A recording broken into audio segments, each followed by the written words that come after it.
Good morning or good afternoon, everyone. Welcome back to Algebra 2. Today we are doing Section 5.5, and that means we'll be writing the polynomial functions that have particular zeros. Just like we were yesterday, today we're going to take a particular focus on factors that do not have a leading coefficient of a 1, just a regular 1x something. Maybe they start off with 2x, maybe they start off with 4x, but our factors are going to get a little bit more complicated today than yesterday. So to get started today, we have a couple of warm-up problems at the beginning of the notes. I would suggest that you do those now, and I will pause the video, and so should you. And once you've finished, unpause and check to see that your results do match up and that you're doing the appropriate multiplications and getting the appropriate exponents, signs, and everything on your answer. All right, I hope that everything has worked out fine with finding the cubic function for warm-up problem 1 and warm-up problem 2. You can see my answers are on the notes on your screen. Notice that I called the first function f of x. I called the second function g of x. It doesn't matter what you decide to name your functions. Just give them a name. You just made your own little function. Consider it your child and give it a name. All right, for today, as I said, we're going to work on factors that have leading coefficients that are not 1. To be able to do that and to be able to easily write the factors that have these characteristics and then create the functions that we're looking for, let's take a second to work on what it would look like if you actually have the factor ready to go and you're trying to get the 0. Because if we can figure out what that looks like and then try to reverse that process, that will help us be able to write these more complicated factors and then distribute them out throughout the polynomial. So in the middle of your notes, there's a big flag there with a factor of 2x plus 3 being set equal to 0. So imagine that we were asked to find all of the zeros of a polynomial function, and we're down to the end step where we set each factor equal to 0. What would be the first thing we would do for this one? Well, we'd want to get the 3 out of the way, so we could subtract 3 on both sides, and that would turn our factor now into an equation that we're solving, 2x equals negative 3. And then to take another step towards getting x completely alone, we would have to divide by 2, giving us x equals negative 3 halves. Okay? So you can see when you look down at the next couple of examples on your notes that we're going to be dealing with trying to take something like this and make it into a factor that 0 came from, and to know where to put the 3, where to put the 5, and to understand what kind of signs we need to put in that factor, it's really important that we understand what the process looks like in reverse. So think about what we just did when we were solving this 2x plus 3 set equal to 0. From this step to here, we subtracted 3. From this step to here, we divided by 2, right? So if we're going to reverse the process to be able to find the factor that causes this 0 to happen, like in problem 3, imagine that we're at the end of the process and that we're starting right here and trying to go in the opposite direction. I'm sure at this point you're very twisted around and wondering, what in the world is this lady saying? But let's give it a shot here. So if we start with x equals negative 3 halves and try to imagine what would take us backwards to the previous step. Well, what that would involve is, since we subtracted 3 and divided by 2 to get to this result, we would have to reverse that process entirely, which is first going to be multiplying by 2. So if we multiply by 2 on both sides, what's that going to look like? Well, times by 2 here, times by 2 here. That's going to give us an equation that looks like 2x equals, on the other side, negative 3. And then think about what would be the next step if we're reversing this entire process where we subtracted 3 and then divided by 2. Then my first step in reversing the process was to multiply by 2. The next step in that process would be to add 3.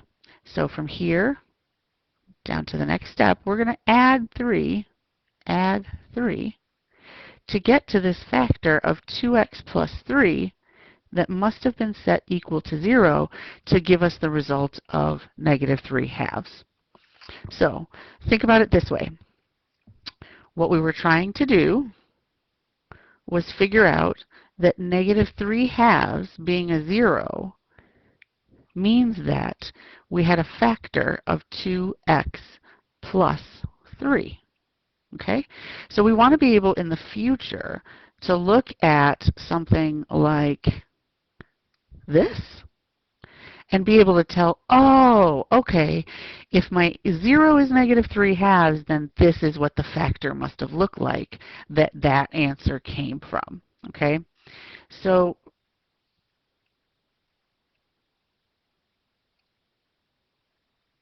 let's summarize what just happened so that we can take this and use it for future problems.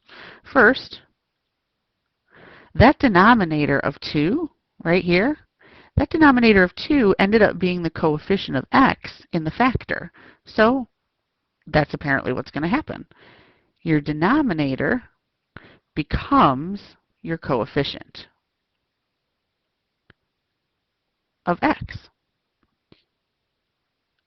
Second thing, whatever the sign is of the answer, the 0 that you're trying to make your function have, you will have to have the opposite sign of that in the factor. So notice, what I mean is this is a negative 3 halves. So that means that in the factor, it ends up being a positive. It ends up being the opposite sign. Okay, so we know we're going to have to take the denominator and make that be the coefficient of x. We know we'll also have to make it be the opposite sign.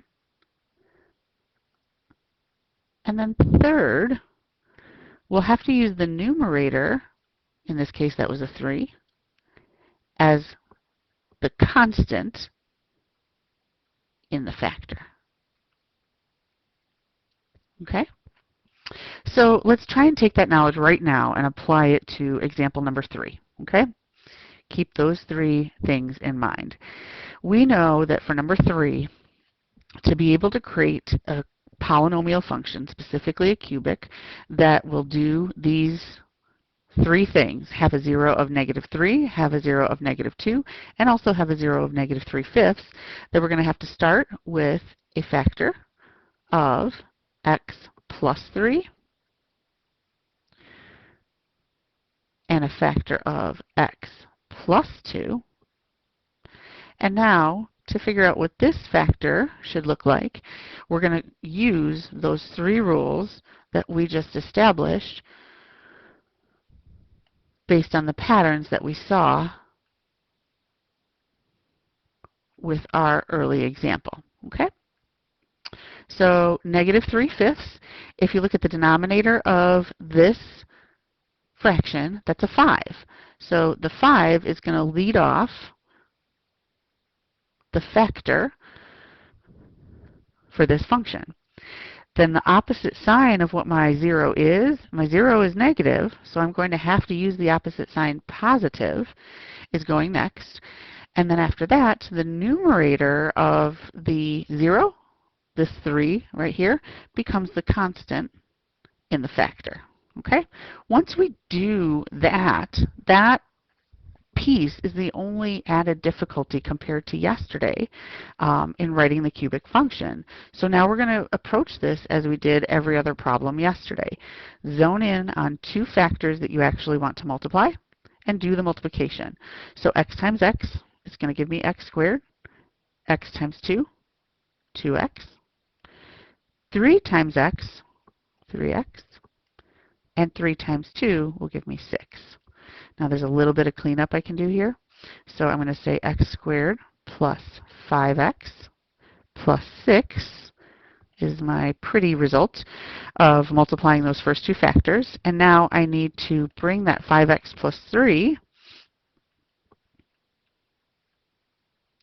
down so that I can multiply it by the result of my first two factors being multiplied. So now I'm going to take my 5x and distribute it. 5x times x squared will be 5x to the third power. 5x times the middle 5x will be 25x squared. And 5x times 6 will give us 30x. Oops. Okay. And then the other multiplications, when we take 3 and distribute it, should not change any exponents. So we're just taking a 3 times x squared, so that'll give me 3x squared. 3 times 5x, 15x. And 3 times 6 is the last multiplication, giving me 18. So do a little bit of cleanup now to combine like terms and get your final answer ready to go. So we have 5x to the third power, and then if I combine, my x squared terms here and here, that's going to make 28x squared, and my x terms here make a positive 45x, and then plus 18 is that constant at the end. So here's our function. Let's give it a name. Let's call it a of x, because we all want a pluses. All right, so in example 4, I will also help you set up the factors, and then I'm going to pause and let the multiplications be done by you and also by me, and then I'll hit play again, and you can come back and take a look at your answers. So and compare them. For example 4, x minus 1 is where we want to start. You'll only get a positive 1 if it came from a factor of x minus 1. Then we have to use a factor of x plus 8. And then to do the factor for 3 halves, remember that your denominator is going to become your coefficient. So 2 is what's in front of x. The opposite sign will be necessary, and since the 0 is positive, that means I need to use a negative, the opposite sign. And then the numerator is a 3. There we go. So our first multiplication is now for you to do. All right. So I hope you got the same result as I did. If not, go back and check the multiplications. And if you look term by term at this line to see if you made any mistakes early on, and then at this line to see if any tiny negatives or exponents ended up getting messed up, you will probably find any mistakes in one of those two lines. All right, and then when we get to the end, don't forget to give that pretty little function a name. Let's call her Q of X.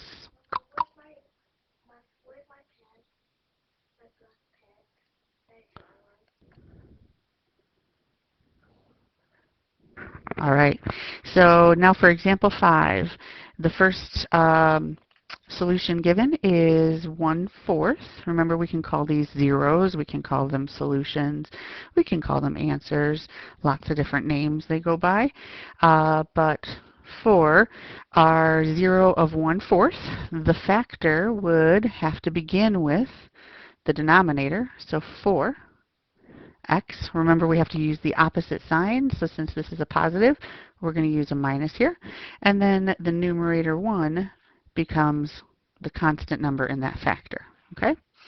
And then minus 2 comes from a factor of x plus 2, and minus 1 comes from a factor of x plus 1. Pause again to expand this thing out, and then check your answer when you're done. All right, and so now we are done with number 5. Number 5, I called the function that I was um, giving as my final answer m of x, and it came out to 4x to the third plus 11x squared plus 5x minus 2. All right, so now we've done several problems together where we're finding the polynomial function that will give us particular zeros. So each of these problems just required that we know how to take the zeros, convert them into factors, and then do the multiplication of this distributing out of all those parts of the factors to get the new function. Now, if you flip to the back of the notes, there are several more problems for practice, and I'm going to give you some tips on what's required to be able to do some of these problems, but I will tell you that number 8 is actually a disastrous problem. If you try it, comes out with a remainder, which is not what we expect for these types of problems, so we're going to say, no, don't do this one. Okay, just skip it. But for problems like number 7 and number 8, where you're told to use the given zero to find all real zeros of the function, the way to get the ball rolling here is to understand that this right here is your divisor for some synthetic division. This right here is the dividend. So 4, -1, -4, +1. And then I'm putting my divisor, 1, out in front. Remember, not taking the opposite. And then after doing the synthetic division here, which hopefully for everybody is now happening fairly smoothly, remember we're dropping down the first number, multiplying back times the divisor, putting that in the next spot, adding down and repeating until we get to the end of the process. And then at that point, you should end up with 0, no remainder. So when the synthetic division first step has been completed, you should have a quadratic 4x squared plus 3x minus 1 that you can set equal to 0 and then solve by quadratic formula. This is the process that we should use for any one of these problems that asks you to use the given zero to find all of the real zeros of the function. Now, the last couple of questions are asking you about the graphs of two very funky functions. They're just asking you how many real zeros does the function have and what are those zeros for the next function. So remember, for number 9, all that's necessary is that you notice how many times the function crosses the x-axis. 1, 2, 3, 4. All we're asked is how many there are. There are 4. But for number 10, you're being asked to actually identify what are those real zeros. So we have to actually pay attention to the location. So that first 0 is at -1, second 0 is at +1, and last 0 is at +5. So list out the zeros when you're asked to identify, and just count them when you're asked how many are there. The last couple of functions are there for you to practice function operations, the basics, so that we don't get rusty on everything that we tested on or quizzed on before leaving for our e-learning experience. So I hope everybody has figured out everything they need to at this point. I'm going to pause one last time, come back with completed answers, and sign off. All right, everybody. Back to check those last few problems. Okay, number 7, we should have ended up with new solutions of +1/4 and -1.